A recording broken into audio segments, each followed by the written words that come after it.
오늘 이 신명기 6장 말씀을 통해서 하나님의 축복을 담는 그릇, 경외함이라는 제목 가지고 여러분과 함께 은혜를 나누고자 합니다.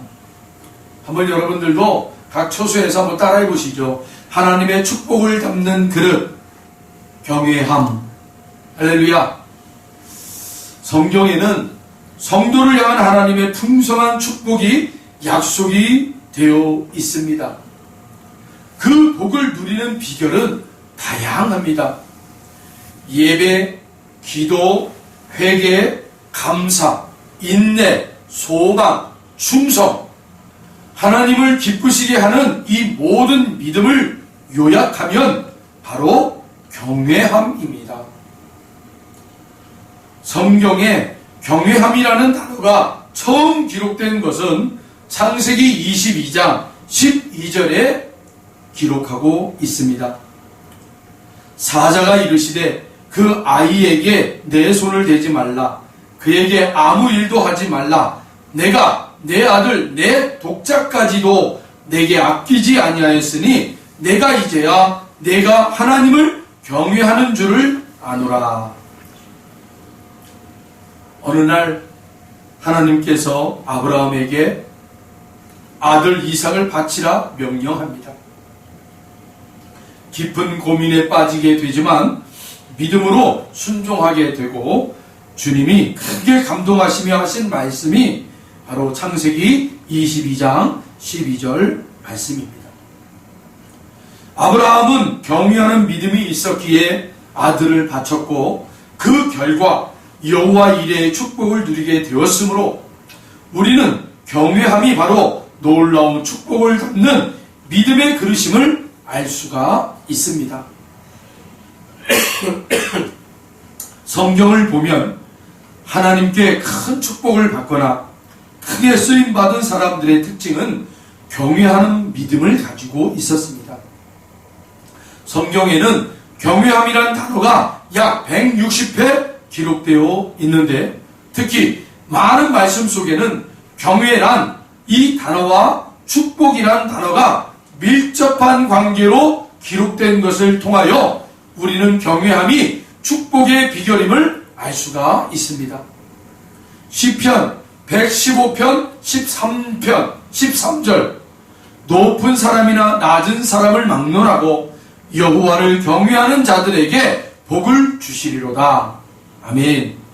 잠언 22장 4절 겸손과 여호와를 경외함의 보상은 재물과 영광과 생명이니라. 오늘 본문인 신명기 6장은 이스라엘 백성들이 수천 년 동안 살아난 말씀으로서 이 말씀 속에는 성경 전체의 축복의 비결이 요약되어 있습니다. 경외라는 단어가 3번 나오고 말씀을 의미하는 단어인 명령, 규례, 법도가 13번, 복이란 단어가 3번 기록되어 있습니다. 결국 하나님의 축복을 받으려면 먼저 하나님을 경외해야 하고 그 경외함의 증거가 말씀에 순종하는 것으로 나오게 된다는 뜻입니다. 그런데 신명기 6장에서 가장 주목할 말씀은 신명기 6장 4절로 5절 말씀입니다.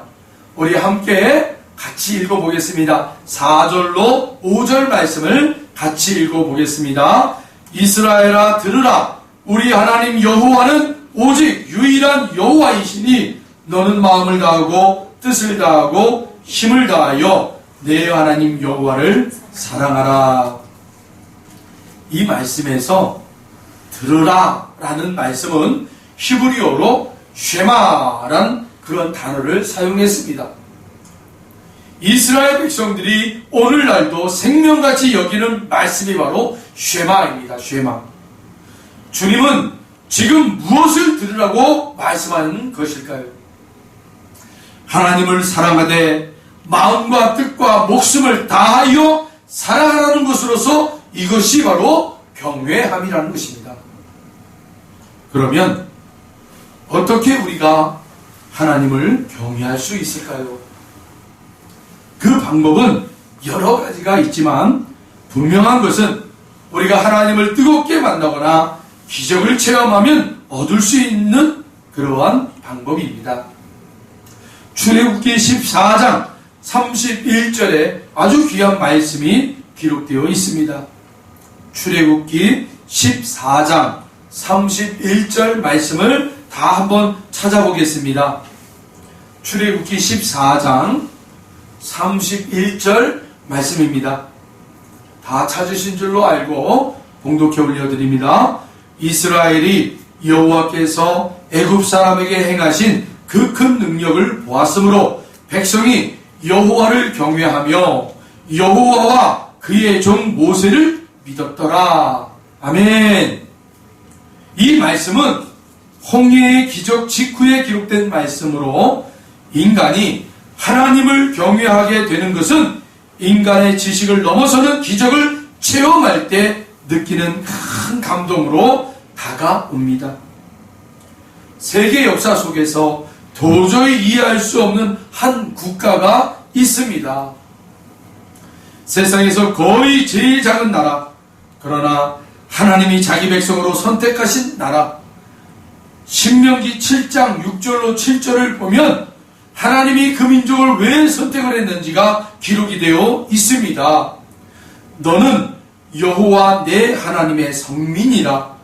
내 하나님 여호와께서 지상 만민 중에서 너를 자기 기업의 백성으로 택하셨나니 여호와께서 너희를 기뻐하시고 너희를 택하심은 너희가 다른 민족보다 수요가 많기 때문이라. 아니니라. 너희는 오히려 모든 민족 중에 가장 적으니라. 아멘.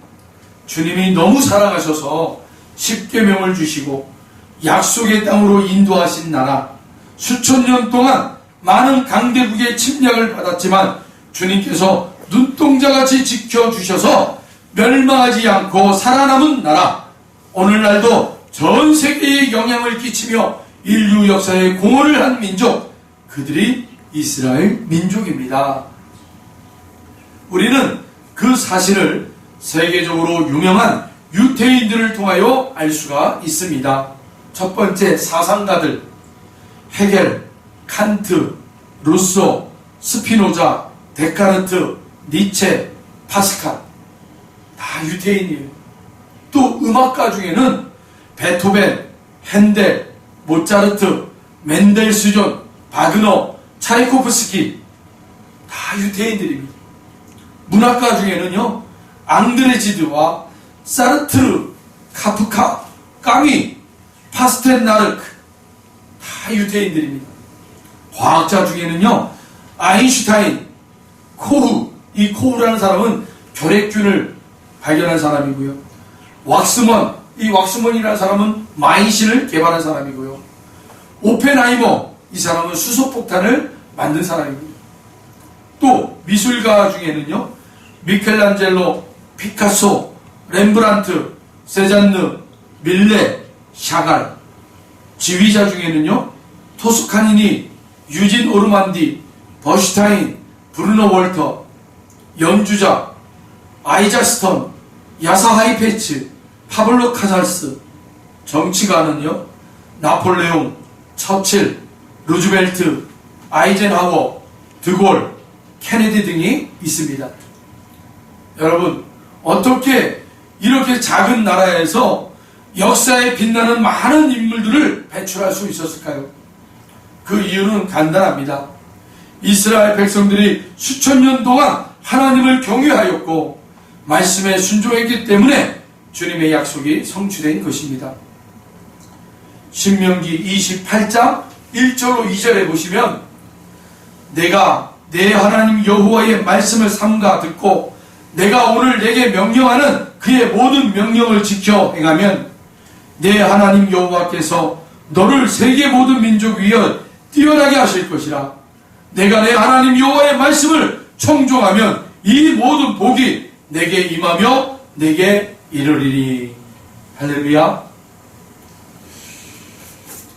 동방의 작은 나라인 이 대한민국, 이 대한민국이 여러분 정말 세계의 많은 나라들이 깜짝깜짝 놀랍니다. 어떻게 6.25 전쟁이 있었고 그렇게 모든 나라가 무너지고 폐허가 된 이러한 이 한반도의 반쪽 나라인 대한민국이 여러분 세계를 깜짝 놀랄 만한 그러한 여러분 88 올림픽을 치르고 그 88 올림픽을 통해서 여러분 세계에 이 대한민국의 이 모습을 전 세계에 여러분 방영하지 않았습니까? 여러분 혹시 아세요? 88 올림픽이 치러지고 나서요. 어떤 이들은 그런 얘기를 해요. 88 올림픽이 여러분 이 대한민국 땅에서 치러지고 나서 소련이 여러분 무너지는 시작이 됐다는 거예요. 소련이요. 왜 그런가 하면 소련이라는 나라가 어떤 나라입니까? 6.25 전쟁 때에 여러분 이렇게 참전했던 나라 아닙니까? 공산국가들 있잖아요. 그 모든 공산국가들이 이 한반도에 전쟁이 있었다는 걸 알고 있었어요. 그리고는 전쟁으로 인해서 이 대한민국, 남쪽의 대한민국은 완전히 쑥대밭이 됐다는 걸 다 알고 있었어요. 그런데 88 올림픽을 통해서 온 나라, 특히 공산국가 곳곳에 여러분 TV 방영으로 대한민국의 이 눈부신 발전을 여러분 TV 속에서 보게 된 거예요. 깜짝깜짝 놀라는 겁니다, 여러분. 아니, 저 한반도의 작은 나라, 반쪽 나라인 대한민국이 어떻게 이렇게 경제 발전을 일으키고 이렇게 잘 사는 나라가 되었느냐. 네. 그래서 여러분 많은 그 소련 연방 국가잖아요, 소련이요. 그 소련에 있는 연방 국가들이요, 민족들이요, 마냥 분열을 일으키고 공산주의로는 우리는 살 수 없다. 미래가 없다라는 거예요. 공산주의는 미래가 없다. 자유민주주의라는 저 대한민국이 전쟁의 폐허 속에서도 저렇게 우뚝 일어날 수 있는 것은 자유민주주의라는 것이 기반이 되어서 저렇게 눈부시게 발전할 수 있었다. 그런 이야기를 하는 사람들도 있더라는 거예요. 그래서 온 나라에 이 대한민국이 그렇게 우뚝 서 있지 않았습니까? 그러나 여러분, 우리는 너무나 잘 알죠. 물론 자유민주주의가 있었지만 그 안에 뭐가 있었어요? 기도하는 여러분 민족이 있었단 말이에요. 기도하는 백성들이 있었고 기도하는 성도들이 있었기 때문에 여러분 말씀을 붙잡고 기도하는 그러한 성도와 교회가 있었기에 오늘 이 신명기 28장 1절로 2절의 말씀이 여러분 이 대한민국에 성취된 줄로 믿습니다.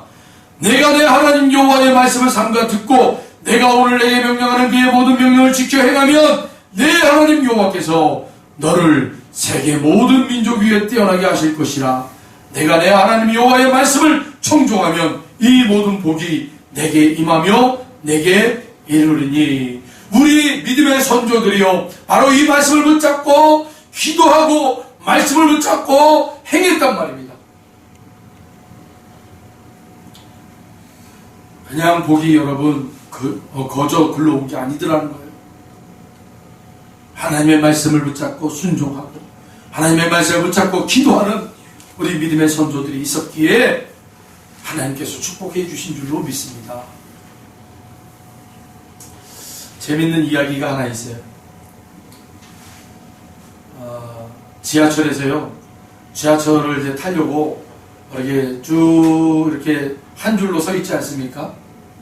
그런데 어느 한 청년이 한 5번째쯤에서 이렇게 서 있는데 갑자기 기차가 오는 그 시점에 어느 할아버지가 맨 앞자리를 탁 치고 들어가는 거예요. 사람들이 웅성웅성거리죠. 그때 맨 뒤에 5번째에 있었던 청년이 뭐라 그래요? 저 할아버지 뭐야? 뭐 이렇게 이렇게 새치기를 하고 있어. 그때 이 할아버지가 그 청년의 이야기를 딱 듣고는 뭐라 그래요? 쏘아붙이며 네가 뭔데? 네가 뭔데? 내 발로 내가 섰는데 무슨 상관이야? 막 이렇게 쏘아붙이는 거예요. 그랬더니 청년이 당황해가지고 할아버지한테 아유 죄송합니다. 제가 그냥 혼잣말로 했습니다. 까불면 죽어! 이러는 거예요, 할아버지가. 이제 지하철이 딱 왔습니다. 문이 탁 열리는데요. 우리는 대부분 안에 있는 사람들이 먼저 내리고 그 다음에 타잖아요. 그런데 이 할아버지는요, 막무가내예요, 막무가내. 비키라는 거예요. 내리는 사람들을 휘휘 저으면서요, 비켜! 내가 먼저 탈 거야! 내가 먼저 탈 거야! 하고 기어이 내리는 사람들을 다 밀쳐내면서 들어가 있는 거예요. 막 사람들이 웅성웅성거리죠. 자, 그때 그 노인들 좌석 있잖아요. 어르신들, 노약자들 그 앉을 수 있도록 이렇게 마련해 놓은 그런 3칸짜리 좌석. 거기에 자리 하나가 딱 있었는데 어떤 할머니가 지팡이를 짚고 이렇게 천천히 가고 있는 거를 이 할아버지가 보고는 후딱 뛰어가더니만 이 할머니를 촥 밀쳐버리고요. 이 자리를 탁 앉아버리는 거예요. 사람들이 또 웅성웅성거리는 거예요. 아유, 저 할아버지는 말이야, 도대체가, 사람이 못됐다고. 이렇게 웅성웅성거리는데, 그때 이 할아버지가 또 눈알을 부락키면서 부리키면서요, 얼마! 하고 막, 쩌렁쩌렁한 소리로 막 고함을 치는 거예요. 기차 안에서. 자, 그때 그 할아버지 옆에 다소곳이 앉아있는 할아버지 한 분이 계셨어요. 연세를 보았을 때는 한 90세 아주 장수하신 할아버지세요. 그 할아버지가 갑자기요, 그 옆에서 막 고함을 치고 있는 할아버지의 손을 탁 붙잡고는요, 이렇게 말씀하시는 거예요. 말을 더듬더듬 하시면서, 자네, 그 새치기 하는 거, 내가 죽어서 저 하나님 나라 가는데, 자네는 나보다 먼저 새치기해서 먼저 가게나. 그런 얘기를 하는 거예요. 여러분, 아주 우스갯소리지만 어떠세요? 우리가 하나님을 믿는, 주님을 믿는 사람들로서 하나님 나라 가는 거 보장된 사람들에게는요, 언제 가든지 우리는 참 기쁜 나라 아닙니까? 소망 있는 나라 아닙니까? 그러나 주님을 모르는 자들에게 여러분, 그 죽음 뒤에는요, 정말 무시무시한 그러한 지옥이 있다라는 거예요. 그런 것에 여러분 새치기해서 가고 싶지는 않을 거예요. 그런 인생이 되어서는 안 되겠죠. 우리는 그런 믿음의 경주를 해 나가면서 오늘 우리에게 주신 말씀을 잘 기억하시면서 하나님의 축복을 잡는 그릇으로 여러분 하나님을 경외하는 그러한 신앙인들로 여러분 한 발 한 발 우리의 삶을 살아냈으면 좋겠어요. 먼저 앞에 가는 것도 아니고 너무 뒤쳐져 떨어져 있는 것도 아니고 오늘 나에게 주어진 그 하루에서 하나님이 나에게 허락하신 그 은혜를 여러분 호흡하며 함께하며 그렇게 여러분 걸어내시는 저와 여러분 되길 바랍니다. 특별히 그런데 하나님께서 우리에게 인생들에게 축복하시는 그 믿음의 그릇을 여러분 우리가 준비하며 가자라는 거죠. 그 준비하는 그 그릇은 뭐예요? 오늘 말씀에 기록된 대로 경외함이에요. 하나님을 경외하는 것. 하나님을 경외하는 것. 지난 주일에도 제가 여러분들에게 하나님을 경외하는 것이 이 땅에 우리 교회와 성도들이 다시 회복해야 될 모습입니다 라고 아마 전했어요. 세상 사람들이 교회를 향해서 성도를 향해서 또 하나님을 향해서 너무 무시하는 듯한 그러한 표정 또 말들이 어쩌보면 우리 성도들이 하나님을 경외하는 모습이 잃어버렸지 않았나 라는 생각이 들어서 그래요.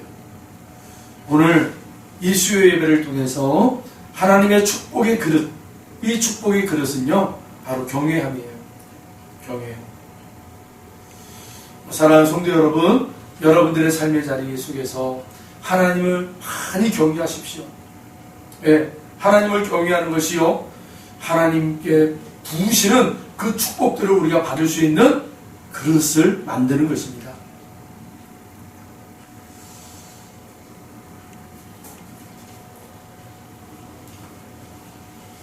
이제 7월이 이제 2020년 이제 중간쯤을 우리가 달려가고 있습니다. 중간을 이제 끝내고 이제는 중간을 넘어서 이제 7월을 향해서 달려가고 있어요. 여러분들도 정말 많은 그 믿음의 경주를 잘 하셨고요. 이제 또 앞으로도 계속 믿음의 경주를 잘 하셔서 하나님께서 우리에게 향하신 그런 일들을 하나님 정말 하나님이 이렇게 행하셨군요. 하나님이 하신 것이 참으로 고맙습니다. 감사합니다. 하나님이 하시지 않았으면 어쩔 뻔했어요 하나님 하고 여러분 하나님 앞에 영광의 찬양을 올려드리시길 바랍니다. 여러분 우리가 하나님 앞에 찬양을 드리는 것은요 바로 그런 의미예요. 하나님이 우리에게 행하신 것을 우리가 감사해서 화답하는 것이 바로 찬양입니다. 하나님이 우리에게 행하신 것이 얼마나 감사합니까? 여러분 그렇게 하나님을 찬양하며 하나님을 경외하는 저와 여러분 되셔서 하나님이 부으시는 수많은 축복을 담는 믿음의 그릇들이 다 되시기를 주의 이름으로 축복합니다. 기도하겠습니다. 하나님 감사합니다.